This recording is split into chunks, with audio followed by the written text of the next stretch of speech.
Hello, everyone, and welcome. Welcome to the 1 hour free workshop, Why Your Origin Story is Already a Viral Talk.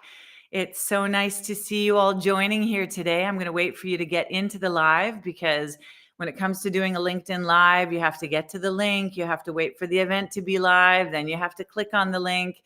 And so by the time you're in here and I can see you, a couple of minutes probably goes by. So I'm going to say hi to also all of you that are watching the recording of this live. Hello, nice to see you.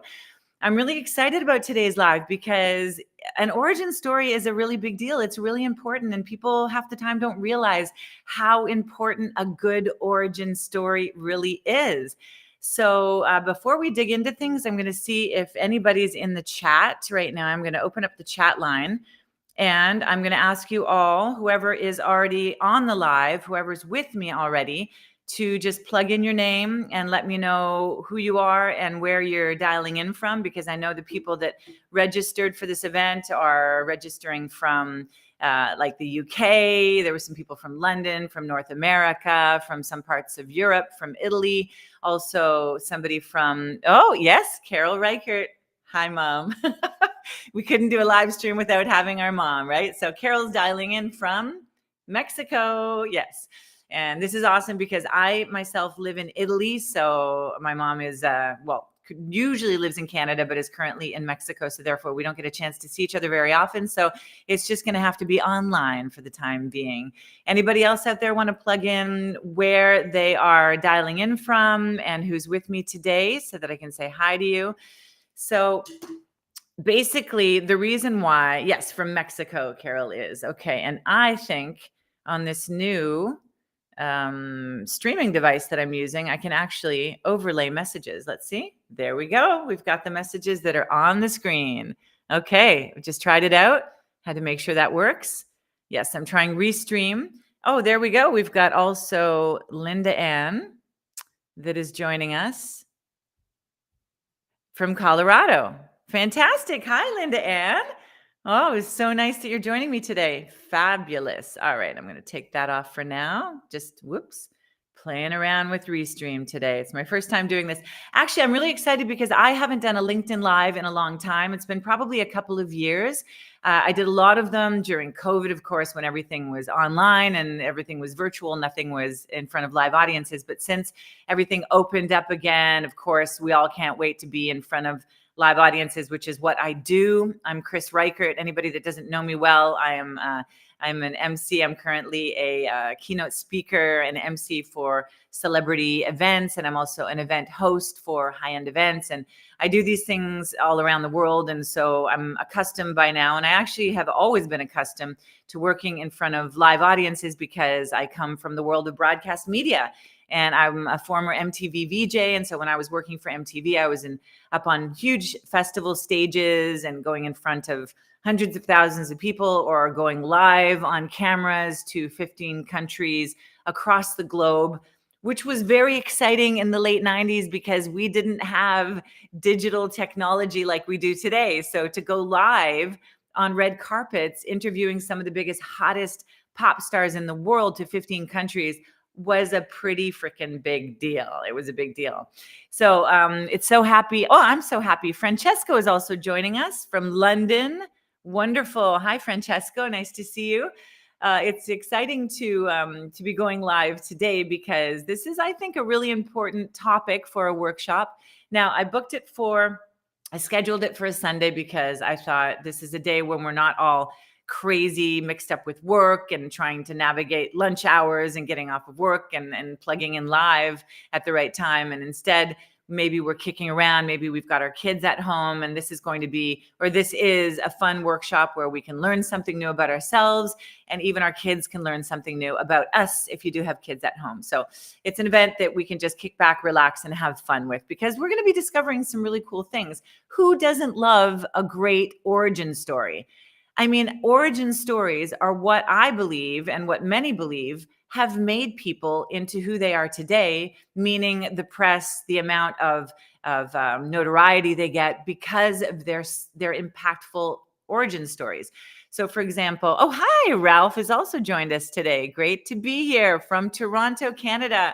Fantastic. All right. So we've covered Mexico, we've got London, we've got Colorado, we've got Canada, Toronto. Fabulous. Don't you love it? I love all, reaching all different places in the globe. I myself, I'm in Milan, I'm in Italy. So yeah, I've got Europe for us. And then we've got all the other continents taking place. Okay. So origin stories. I mean, how many products do you remember because the founder had this really, really amazing origin story? I mean, think about, for example, what comes to mind is I've got an 11-year-old son and he plays video games. So one day we were looking into the origin story behind Super Mario, right? The Mario brothers. And so, because I had seen this thing, I had seen an article somewhere, and it talked about how these two brothers, they were in this big warehouse and they were entrepreneurs. They were really young. They were trying to create this video game, but they had no money and they didn't have money to make their rent. And so the landlord, his name was Mario, and he was this Italian guy with this really strong Italian accent. Oh, hello, guys.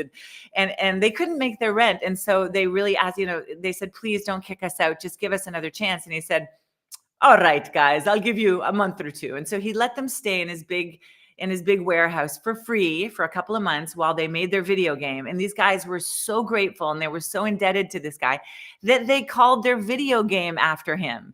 And now, I mean, think of the success of the Super Mario Brothers. I mean, the success of that video game, but because of this name, this guy, Mario, that let them be there rent free for a couple of months. So that's a great origin story. And when you find out the origin story, you almost have more respect for that product. And you almost will look to that product like, I want my son to play that video game instead of other ones because I love the story behind it, because it's created this connection in me, like this empathy towards them. These guys had a hard time and they got through it. And man, look at where they are now. That's a success story. And I absolutely love that. But what about those really, really difficult stories? Like, for example, Oprah Winfrey. She really, really, really remains in my head as one of those really difficult, all the trauma that she went through. And yet look at her. She's one of the most powerful women in the world. She's created this empire. And I think the wealthiest woman for sure in the United States. But her background was really tough. But there's also another origin story that that stands out, not because he necessarily created an empire, but because it's just such a good story. Dean Graziosi. How many of you know who he is? If you want, you can write it in the chat, and then that way I can read it and I can actually put it onto the screen. Anyway, Dean Graziosi, I didn't know who he was. He started working with Tony Robbins now, and I don't even know what they do online, but they do these courses. The fact is, I remember him because one time I plugged into something of his and he became some motivational speaker. I don't know. But he did a picture or a post in front of this house, and he was in this poverty-stricken neighborhood. And he said, see this house behind me? I grew up in this house and we had no heating. And me and my brother and my dad, we lived there, and we had to huddle up in the bathroom. It was a one room and one bathroom apartment, and there was no heating. So they had to huddle up in the bathroom where it was the warmest area because it was the smallest space. And that's the only way that they could keep warm at night. And so a story like that, and you realize afterwards he created all of this money and success, I think maybe through real estate, but that's an origin story and it sticks. So his name, I'll never forget because of that one post I read, because of his origin story. So that's how powerful it can be. And it can be that powerful in business today, because once you create or once you share with the world your origin story, and once you create that structure around your origin story, it can really make an impact and people will never forget you. So today we're going to be learning how to structure your story, how to take those experiences, put them in a structured manner, turn them into your personal pitch, your storytelling in business, and then apply it to your business in itself. So all of this we're going to be learning in 1 hour. There's a lot of ground to cover. Kristen Grove. Oh, hi, Kristen is joining us as well. Tell us more. Yeah, about the origin stories. Well, now it's you that's going to be telling me more, because we're going to dive right into it now, because stories are like the building blocks of what creates, that imagination in the viewers and in the audience, especially now that we're online. We can all be sharing our stories and we can all be connecting with online audiences, just like we're doing today, right now with this. And you can also enhance your brand. You can create a strong vision. You can really show your values through your origin story. And those are also the primary fundamental principles in business today and in the product that you're promoting and in the services that you're promoting. And if you can intertwine your values and your vision within your origin story, then you've got it made. Then that's a successful origin story. So let's dive right into it. What I'm going to be doing is asking you a series of questions. And you're going to be thinking about it a little bit. And while you're thinking about it, I'm going to share my personal anecdotes. And that way, what we can do is we can uncover a pattern here, like we can uncover a story that's going to emerge from this. Now, I hope you brought a pen and paper. Has everyone brought a pen and paper like I asked you to? Because that way you'll be able to jot this down and you'll be able to actually tell a condensed version of your origin story afterwards, okay, at the end of this 1 hour. So first, I'm going to start with this question. Yes, okay, lovely. You know what? I'm going to try this out again. I'm going to do the overlay so that we're going to see the messages. And wait, did we see it? Did I just take it away? Oh, wait. Oh, no, there we go. Okay. So we see Kristen Grove's message on the bottom of the screen. So these are the fun. Yes, it's so important to share our stories. Absolutely. Okay. I'm just going to leave that on because I really like that comment. All right. So the first question I'm going to ask you today is, what were you passionate about when you were young? You know, we've all had those passions, those little things, those quirky things that made us who we are today, just those things that maybe we couldn't explain at the time and that we were just really passionate about. I recently had a client that told me he was passionate about all things that were that never died, like clocks, time, those things that stuck around for generations and generations, things that had a lengthy lifespan. And I found that really interesting because then we uncovered his origin story, and it's very symbolic that he liked watches and clocks and things like that lasted for a lifetime. So what were you passionate about when you were young? You know, you could be passionate about like racing tracks or helping animals or space, planets, time, medicine, building, Lego. My son loves to build robots, things like that. What were you most passionate about when you were growing up? So if you can, just jot that down on your pen and paper with your pen and on your paper. And I'll tell you what I was passionate about when I was growing up. I was passionate about communication, believe it or not. I'm able to, put that into one term now because I've given it a lot of thought. But how I was interested in communication was because in our basement, we had this structure. And it was where a television was supposed to go, although we had the television on the first floor in the living room. So in the basement, we had this structure. It was made out of wood and it was on 2 levels. And I could climb up behind the structure and onto the first level. And there was this hole in the wooden structure, and that's where the television was supposed to go, but we didn't have the TV there. So it was just this empty hole. And I would climb up there and I would get behind this empty hole and I would say the news. I would give the news and I would be broadcasting the news to our neighborhood, and I would invite people over and I would invite friends and family and neighbors and invite them there to hear, the current events, what was going on in the neighborhood, what the weather was going to be like, what the observations I had about the day, what we did for the day. And so it was really exciting because I was able to communicate with the people around me and share with them what I was interested in or what had happened. And I realized then that I wanted to get into broadcast media. I actually wanted to be a newscaster, like a news broadcaster. So that kind of changed. But nonetheless, I kind of did stay in that area. So does anybody want to share with me what they were interested in when they were growing up? Just throw it in the chat. And I've got the overlay on, so we're going to be able to see it on the screen. What was everybody interested in when they were growing up? What was that passion? And I don't necessarily mean a career. I mean what you were passionate about. Even just helping people or the concept of space, the immenseness of the planets, of anything like that. Anybody want to share anything before we move on to the next question? Anybody out there?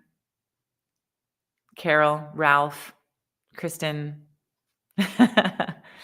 Anyway, so yeah, based on what we were passionate about when we were kids, that kind of set the stage for a lot of things. Okay, here we go. We've got a message now from Carol.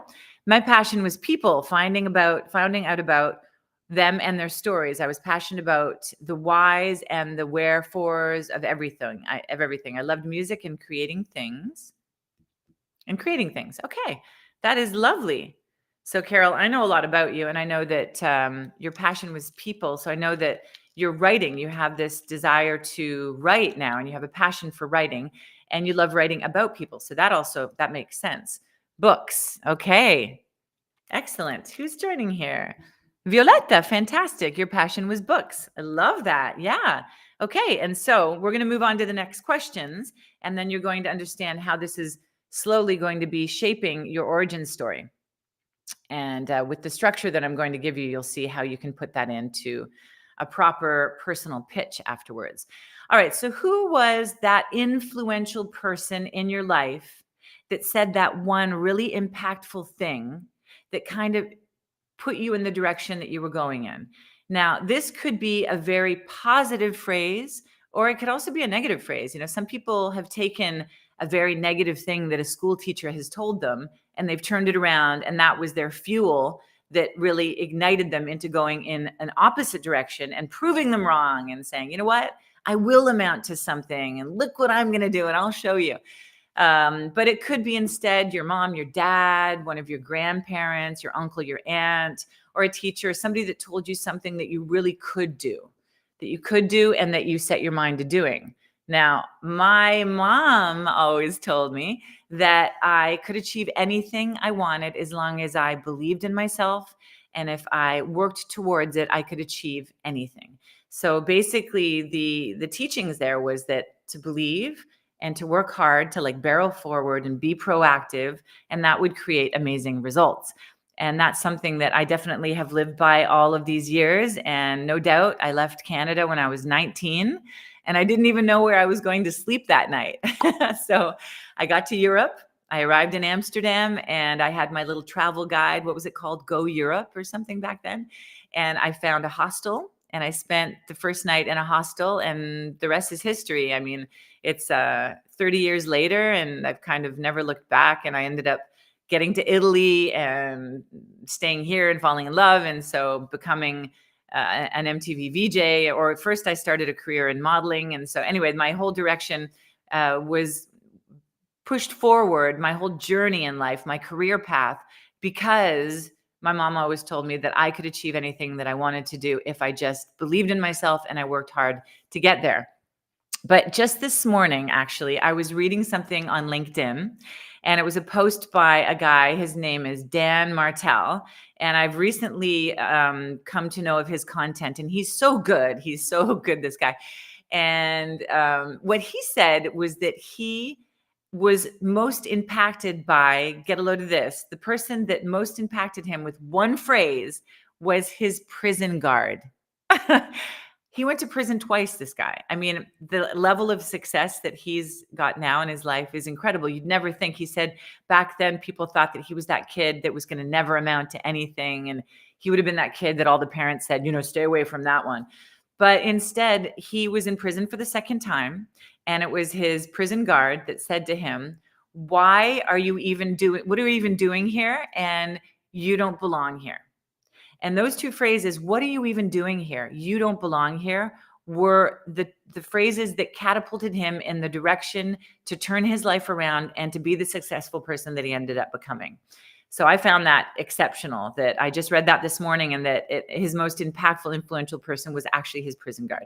So let's see what Carol's written about her passion. My passion was people. Oh yeah, no, that one I already read. Okay, sorry, I thought there was a new message.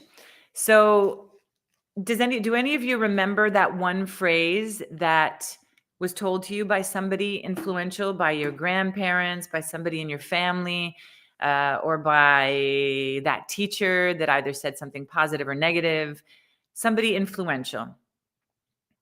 Now, if you've got that, write it down on your paper, because that's going to serve you later when we get to the structure of all of this. Yeah. So question number 2 is, who is that influential person? All right. So once you've got that all written down, we're going to move on to question number 3. So, question number 3. What was the hardest thing about growing up? Kids growing up, they have to encounter at times, being bullied or losing a family member, maybe a grandparent when they're growing up, maybe a learning disability. There's so many, the same guy, Dan Martell, talks about how he had ADHD also. So there could be a learning disability that was tough there. And maybe back when you were growing up, they didn't have the techniques to determine if you did have that. So that would have been very difficult for anybody growing up in the 80s or 90s. No friends. Maybe you had to move homes and you had to let go of all your friends and make new ones. For me, I think one of the hardest things growing up was that my parents, the two people that were the most important to me in my life, didn't speak and didn't communicate and weren't friends. And so I saw this disconnect with family members, that I didn't have that happy home that I grew up in and spent my whole life in, and came home to the mom and dad, and you can go to mom for this and go to dad for that. Instead, it was with mom, growing up with mom, and doing our thing as the trio. It was my brother and I and my mom. And so we did things, the three of us, and we had an amazing upbringing. But I think one of the hardest things was seeing that my parents didn't communicate. They didn't have that connection like I would have liked them to have. So that for me was tough. Let's see. I think there is another message coming in here. Carol, thank you so much with coming out with answers or with comments. Okay. My father was a visionary. He took me to a mirror when I was an insecure young teenager, and asked me to look at myself in the mirror and tell myself that I loved me. Wow. Isn't that amazing? I remember being so awkwardly shy to do this, but I did. It was a game changer. My father always encouraged my writing, and his last words to me were, write, tell your story, write. Ooh, that's beautiful. That is so beautiful. And doesn't that say a lot? That's the inspirational thing. And write that down, because that is most definitely what has shaped you into the person that you are today, Carol, mom. And what beautiful words, by the way, but beautiful words besides. Linda Ann says that all the criticism. So growing up, you got a lot of criticism, and that was the negative impact that you had in your life, in which you probably wanted to turn it around and to show everyone that instead you were not going to take heed of all of the criticism, and instead you were going to turn that around and turn it into something positive. That's amazing. David, hello. Hi, David. How are you? Let's show yours as well. You say, hi. One of the hardest things growing up was having to figure things out on my own. Okay. Well, yeah. Figure things out on your own. Also, that creates a lot of independence, doesn't it? When you have to figure things out on your own, and then you grow up really fast, and then you find that you're advanced and you can do things that a lot of other people can't do or couldn't do at your age. So yeah, there's definitely something inspirational in that. And every time there's an impactful phrase or something that we have to do or something that somebody tells us really shapes us into the person that we are today. So David, write that down as well. That was question 3. Hopefully you heard the first 2 questions, because we're going to move on to question number 4 now. So later in life, I don't mean necessarily when you were growing up, when you were a kid, but more later in life, what form of media impacted you? Was there a film that you saw? Was there a book you read? Was there a video that you saw that really impacted you?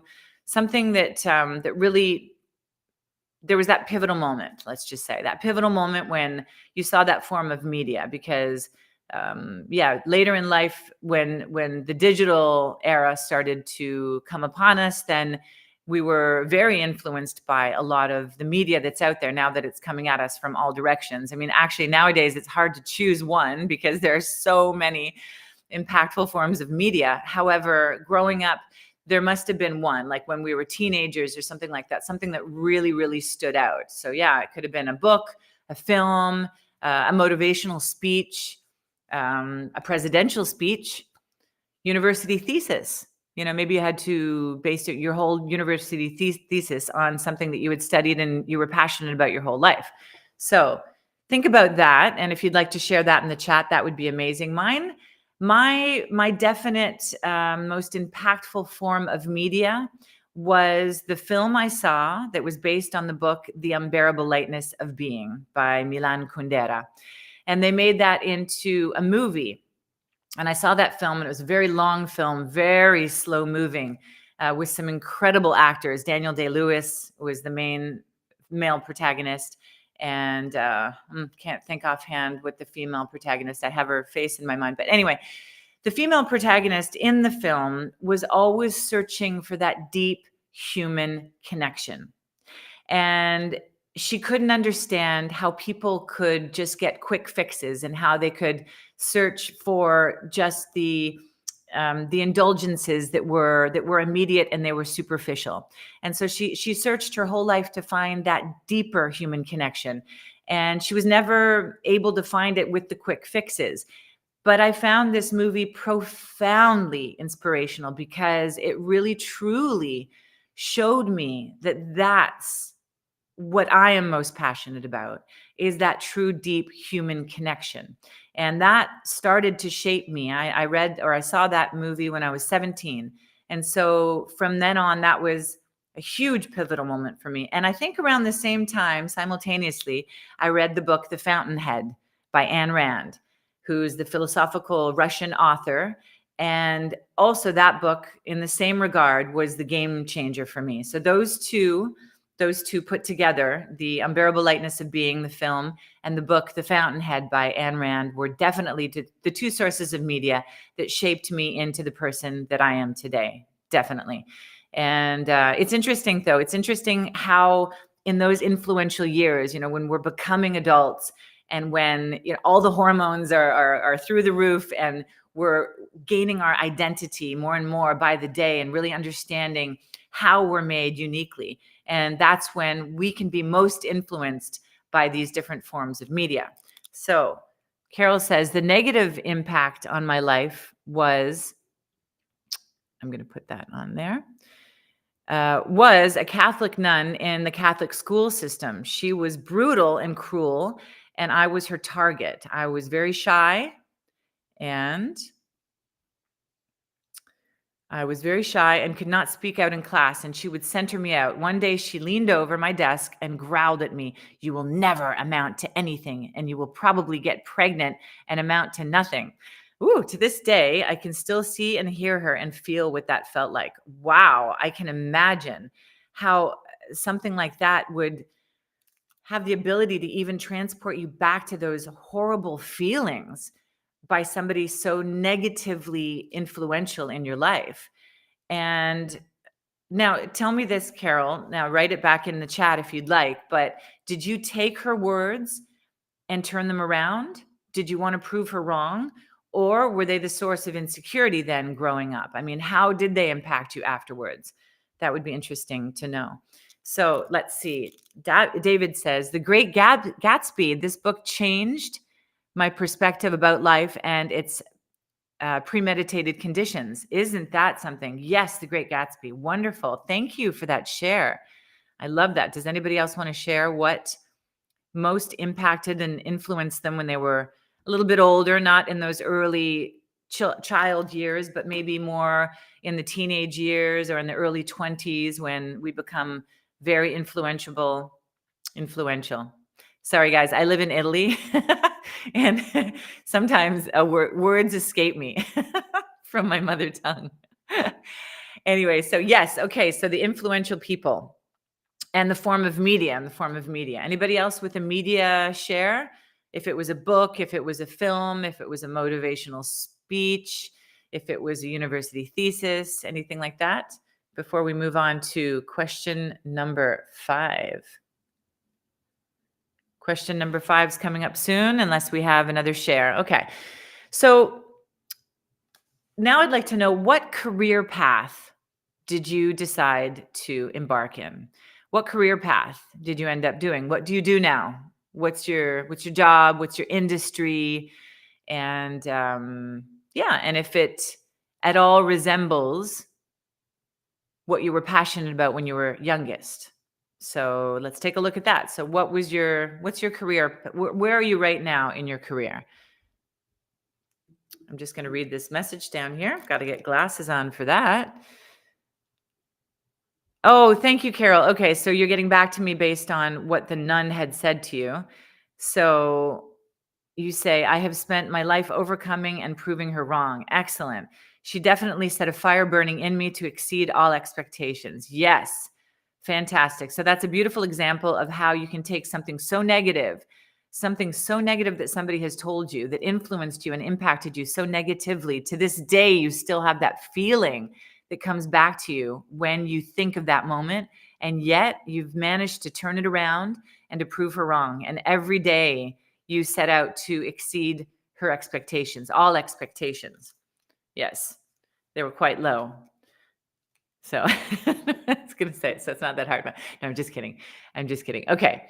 So, so my career path was, I mentioned it in the beginning of this live, I became a VJ for MTV. So considering that my big passion when I was a young girl growing up, when I would get in behind that structure and I would pretend that I was on television and I was broadcasting the news from my basement, was in reality this passion that started growing and my desire to connect and to communicate with people around the world and to get into broadcast media. So as much as I didn't become a news broadcaster, I did become a VJ for MTV Europe. And so by doing that, I connected and communicated with millions of people on a daily basis, whether it was on red carpets for the MTV Europe Music Awards, live cameras, 15 countries at a time, or if I was up on a festival stage, or if I was going live in the studios to 5 million viewers.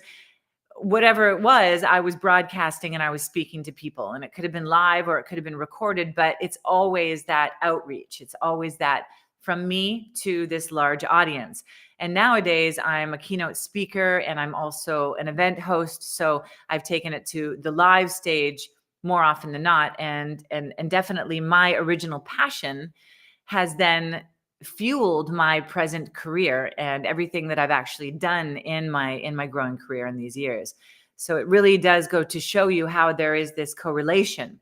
And the interesting thing I mentioned also earlier, that I have a client that was always passionate about watches and about clocks and about things that lasted a long time, that lasts, generations.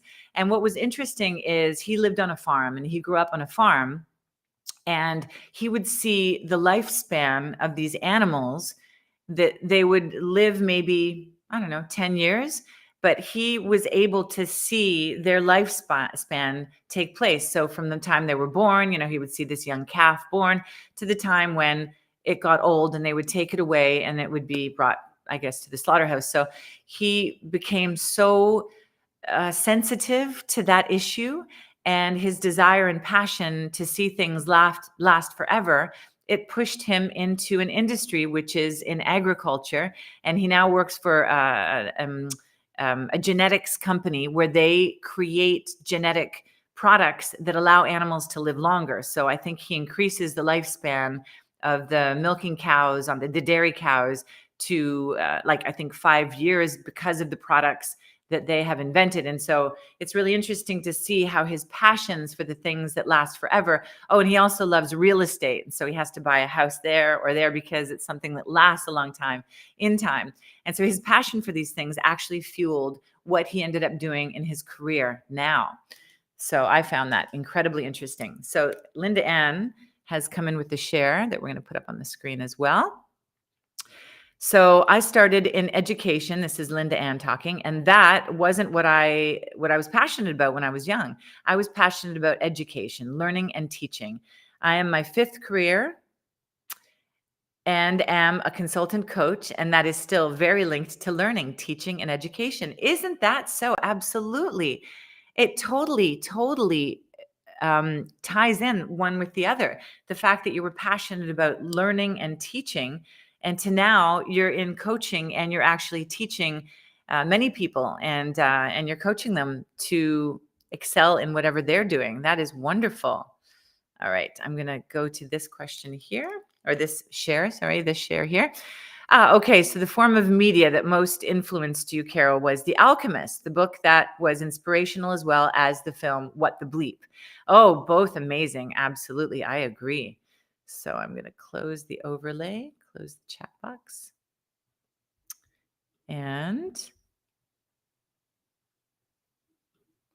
hide that. Okay, excellent. Isn't that something? So I hope you're writing these questions. Sorry, I hope you're writing the answers to the questions that I've been asking you down, because they are creating a story. And as you've just seen, some of the things that you were passionate about when you were growing up also relate to the industries that you ended up getting into. That is definitely the case for myself as well. So what we're going to do now is we're going to construct, using a certain structure, how to create an introduction to yourselves, which can be used as a personal pitch.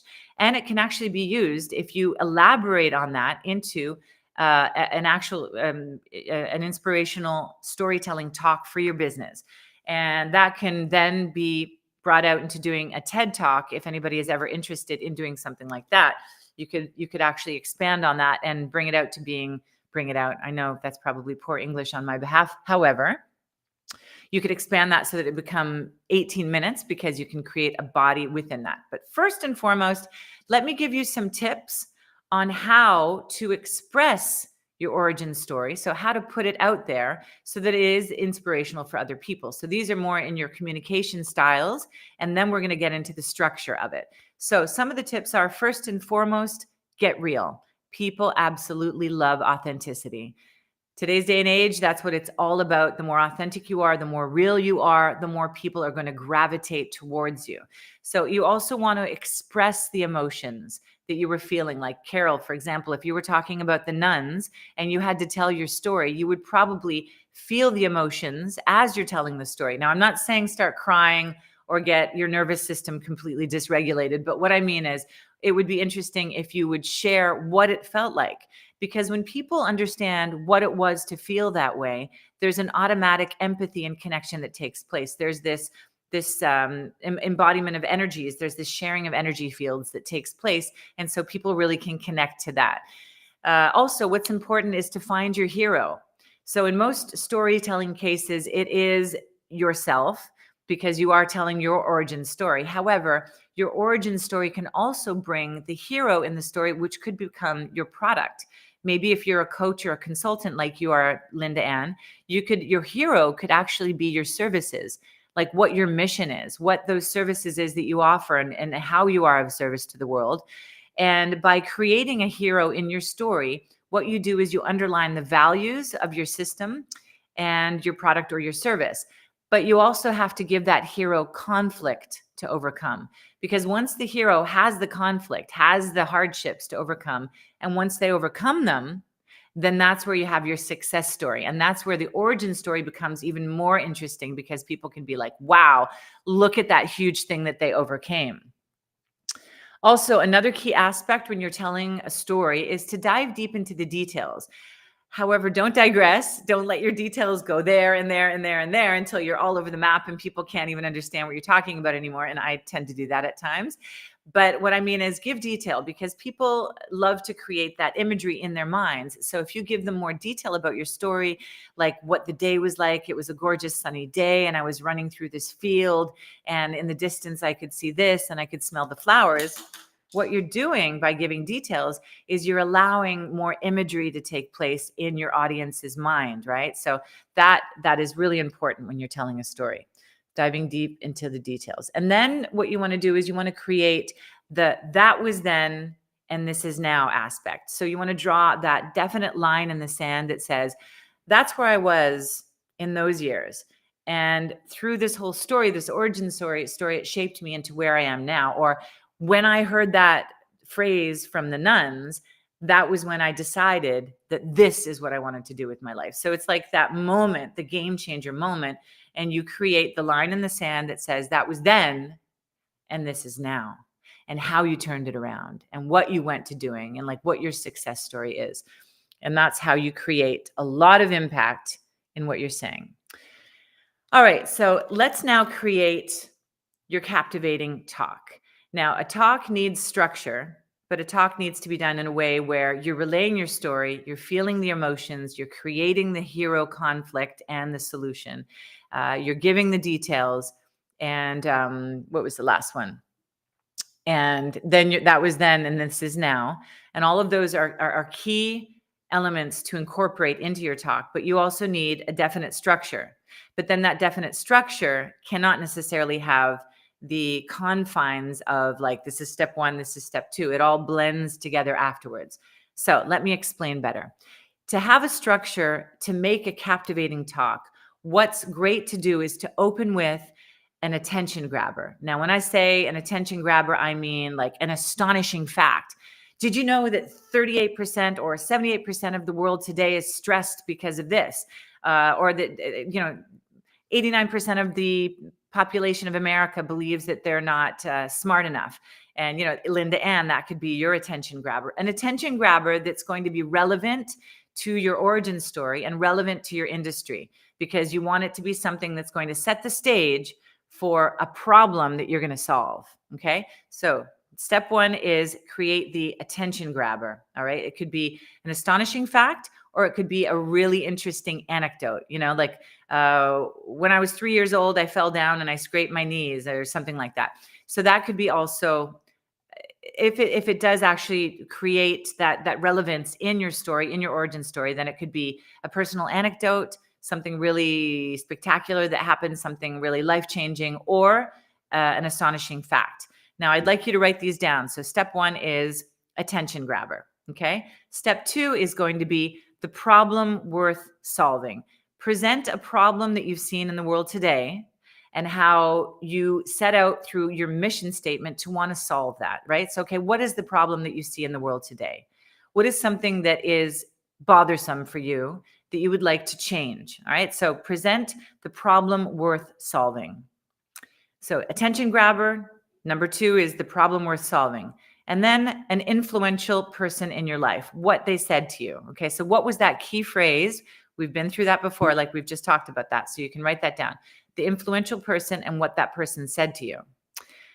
Number four is the introduction to yourself. And this is where you introduce yourself and you give your credibility. So who you are, what you've done, why you're there now, why you're giving this talk. The fifth aspect to consider is the powerful core message. So what is the powerful core message? That's going to be the body of your talk. That's going to be where you state your values, where you state your mission statements, where you have all of those, the core values for your business, for your brand, and your vision in the world today. Okay. And then you're going to get to step six, which is solution. So the solution to the problem that would be worth solving that you stated earlier on. So the solution to the problem. And then the last aspect is end with an inspirational quote. So you're going to close your talk with an inspirational quote. So I'm going to repeat those. I'm going to repeat them right now. And that way you can all, we've got some more messages in here and I didn't even realize. And that way you can write them down and you're going to be creating your own origin story that is going to be structured with this 7-step structure. Okay. So the attention grabber is number one. The problem worth solving is number two. The influential person and what they said to you is number three. Number four is the introduction to yourself. So you give credibility to who you are and the experience that you have. Number five is the powerful core message. Number six is your solution to the problem worth solving. And number seven is end with an inspirational quote. All right. Now, the questions that you answered earlier are going to help you in creating the origin story and this concentrated 7-step little introduction to yourself, which is your personal pitch. Okay, sorry. I wanted to get mine out here because I'm going to read you mine so you can understand what that's going to sound like what that looks like. So I've followed all of the steps and I've written mine out and I've given you some insights into what my origin story is. But the way it would end up sounding is something like this. Did you know that what most people on the planet desire beyond money and houses is? It's human connection and healthy communication. Growing up, I saw that the two most important people in my life, my parents, didn't connect or communicate with one another. And I wanted to change that in the world today. That's my problem worth solving.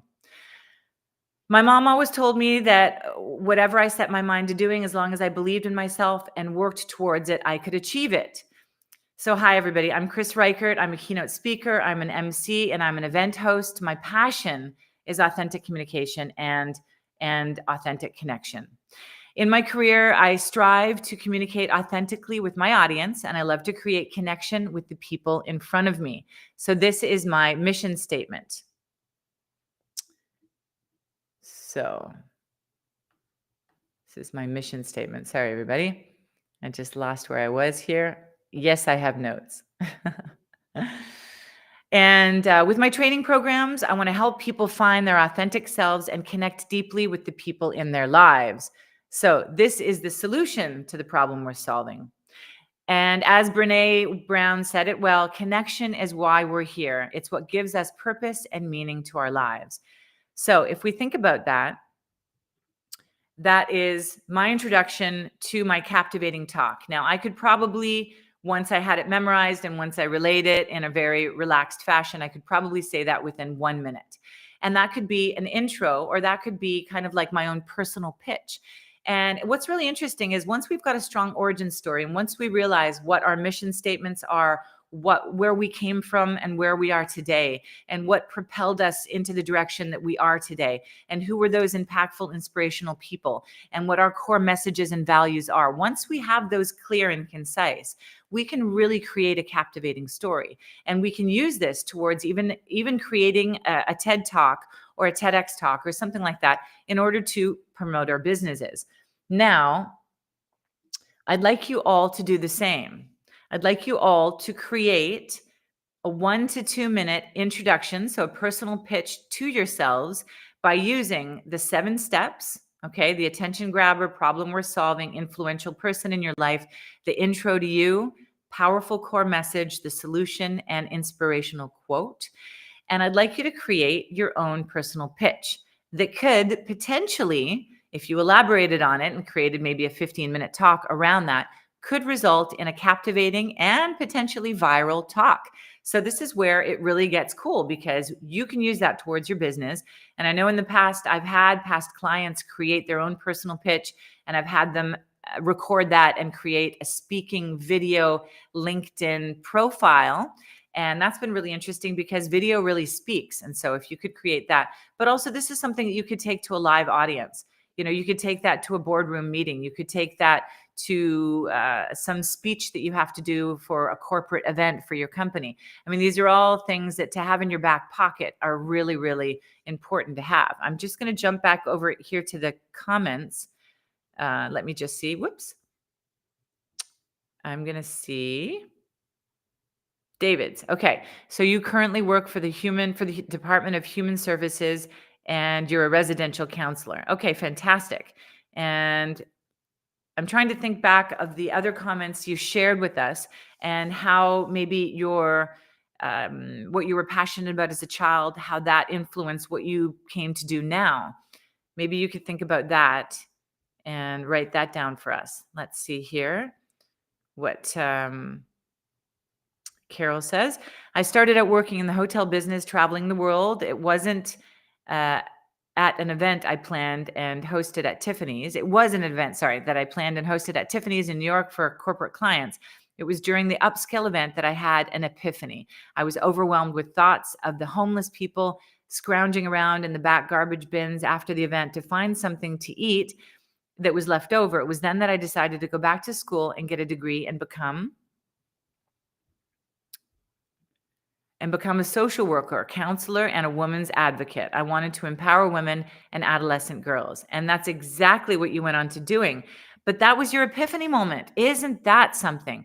That was the moment in which you saw something happening. You saw the problem worth solving, and you wanted to turn that around. And that propelled you into the direction of where you went in your life. Because then you went on to be a child psychologist, and you worked as a group home. Would you call it? Anyway, I'm paraphrasing poorly, but maybe you could write that to us. So that's very interesting. You've got a strong origin story, Carol, and I know it very well, as I'm sure all of you do. And if any of you would be interested in turning this into a TED Talk, then I would highly suggest that you do the homework that I'm going to give to you right now by making this a video. So I'd like you to record yourselves, and I'd like you to take what you've just prepared today during this workshop, and I'd like you to sit in front of a camera, make it as professional as you can. So get some good lighting. And if you do have a clip microphone or a microphone like the one I'm using here, then be sure to set that up so you have good audio, and record yourself speaking and telling your origin story about what you were passionate about when you grew up, what you were passionate about when you were growing up, the influential person, what they said to you, how it impacted you, what problem you saw in the world and how you wanted to fix it, how your mission statement, all of those things that then conclude your origin story and film yourself doing that. And then you can either use that as a pitch towards the next conference talk that you'd like to do, or some kind of insight that you'd like to give in your industry. And you can actually use that towards a TEDx talk. And I don't know if any of you are interested in delivering a TEDx talk, but the amount of benefits that come from doing a TEDx talk are incredible, because you get tons of media coverage. You're instantly positioned as a thought leader in your industry. There's growth and expansion for your company, the credibility that you get from doing a TED Talk, the notoriety, of course, who doesn't want the notoriety? And also the revenue and the growth for your company. I mean, it's exponential. Once you've done a TED Talk and once you are positioned as a thought leader, that's something that you can really leverage out and use towards your business in so many ways. So I wanted to talk to you about any of you that are interested in actually taking an origin story, turning it into a storytelling form for your businesses, and then actually transforming that into a TED Talk. If anybody is interested, I am opening back up my coaching program. I have not opened up my coaching program in a long time. I'm actually introducing a new training program. It's a 6-week training program where I teach you basically everything, not just how to create your origin story and how to go deep into what actually formed the person that you are today, but I teach you from A to Z, everything from upgrading your communication skills, how to really become an authentic communicator, how to tap into your own unique authenticity. But not only that, how to use your powerful nonverbals, that's your vocal mastery, and your body language, how to communicate effectively, how to use effective body language to convey the message without even ever having to say a word, how to also script a talk, and how to memorize your scripts. And it looks like by memorizing your scripts, but it looks like you're just relaying them off for the first time because they just came to the top of your head in that moment. And there are specific techniques involved with memorizing a script where it doesn't even look like you've memorized them at all. And where you create your theme for your talk. Yes, and then you dive into what the theme could be and how, based on your industry knowledge, that could relate to the theme.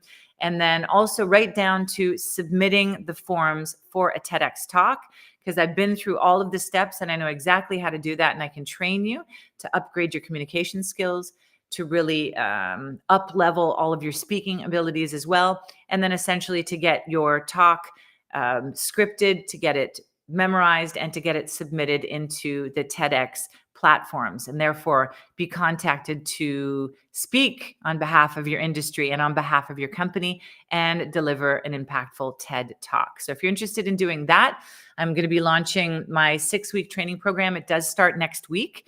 So if anybody's interested, just either write it in the chat, yes, I'm interested, and I'll send you more details, or you can get in touch with me personally with a DM on LinkedIn, and I'll send you more details, and we can jump on a call and we can further get into how exactly you would like to see this unfolding, how you would like to apply this to your work and to your industry, and how you would like to learn to become a masterful communicator, and then translate that into an impactful and captivating and potentially viral talk. So if you're interested, then just shoot me off a DM on LinkedIn, and then I'll get you some more information, and we can get on a call and basically see if this could be also a good fit, because it has to be a good fit. You know, there are a lot of people out there that we can work with, but if it's not the right coherence, then we need to find who that is with. So just shoot me off a message, and then I'll get back in touch with you. Carol, I'm going to put your message up here. I love joining into this informative and inspirational event. So many great structured ideas on how to stay on track. Thank you so much for sharing your expertise with us today. Blessings and love. Thank you so much.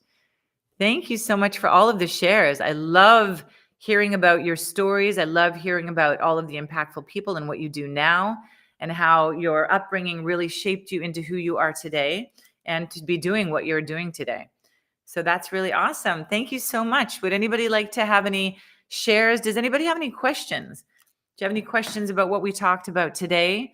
Have you all written down what those 7 steps are to structuring your origin story so that it can turn into an impactful talk and could actually be transformed into a TEDx talk and could potentially go viral? Anybody interested in giving me any last shares before we close this baby up? Anybody that's watching the recorded live, then if you would like to share anything with me later afterwards, you can share your story with me. Just write to me directly on LinkedIn and I'll get back to you. But it's been really a big pleasure for me to host this workshop. I think I'm going to start to do these a little bit more regularly so people can really tap into the talent that they do have inside of them. And so many of you are just sitting on a brilliant idea. And all it takes is sitting down for a minute and really pulling it out of yourselves and understanding where it is and how to structure it so that you can create something impactful. And you do have an amazing story to share. We all do. We all do. We just have to tweak it and put it into a framework that allows people to really understand, allows people to be impacted by it. Because if we're relaying our stories in a way that is impactful and informative and inspirational, then we could be leveraging that for our business, but also really creating impact in the world today and helping people through our stories. People love to hear how they've gone through something similar and they can empathize with our stories, especially through the hardships and especially if there's a great success at the end of that. So thanks so much, Linda Ann. Thank you so much. I'm going to put that also on the screen. Thank you, Chris. It's so good to see you again. I love seeing you too as well, Linda Ann. I love seeing how successful I've become. Oh, thank you so much. Carol, I love the 7 steps and have written them down. Cannot wait to get started. Great work. Thank you so much. Remember, everybody, this can really come in handy if you record yourselves. So if you get yourselves in front of your camera and just record your 1-minute introduction to yourself, you can use that as a pitch. You can go to your company, to your supervisors, and you can say, look, for the next convention, I have this amazing insight. I have this eureka idea that I'd like to incorporate into the convention. And so this is my pitch. This is what I can elaborate on. This is just a little window of kind of what it could become, a sneak peek. And then you can pitch yourself, or you can actually use it towards doing your TEDx talk. And I'd love to actually give you guidance. And if anybody would like to record that and then send it to me and have me critique that, I'd love to do it. And I'd love to give you some advice on what you could be doing better and how you can be improving, and also what you're already doing great. So I'd love to be of help. Just shoot me off. Like I said, write me a DM and then I'll get back to you. And if you're interested in sending me your video, just let me know and I'd be happy to take a look at it and give you some advice. All right. So it was great doing this workshop with you all. Have a great rest of your Sunday. And I'm sending you all a big hug full of love and light and lots of authenticity. All right. Keep up the good work, everybody. Bye for now.